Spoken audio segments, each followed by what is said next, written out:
2 Kings 12. In the 7th year of Jehu, Joash became king, and he reigned in Jerusalem 40 years.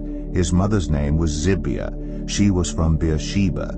Joash did what was right in the eyes of the Lord all the years Jehoiada the priest instructed him. The high places, however, were not removed. The people continued to offer sacrifices and burn incense there. Joash said to the priests, "Collect all the money that is brought as sacred offerings to the temple of the Lord, the money collected in the census, the money received from personal vows, and the money brought voluntarily to the temple. Let every priest receive the money from one of the treasurers, then use it to repair whatever damage is found in the temple." But by the 23rd year of King Joash, the priests still had not repaired the temple. Therefore King Joash summoned Jehoiada the priest and the other priests and asked them, "Why aren't you repairing the damage done to the temple? Take no more money from your treasurers, but hand it over for repairing the temple." The priests agreed that they would not collect any more money from the people and that they would not repair the temple themselves. Jehoiada the priest took a chest and bored a hole in its lid. He placed it beside the altar, on the right side as one enters the temple of the Lord. The priests who guarded the entrance put into the chest all the money that was brought to the temple of the Lord. Whenever they saw that there was a large amount of money in the chest, the royal secretary and the high priest came, counted the money that had been brought into the temple of the Lord, and put it into bags. When the amount had been determined, they gave the money to the men appointed to supervise the work on the temple. With it they paid those who worked on the temple of the Lord, the carpenters and builders, the masons and stone cutters.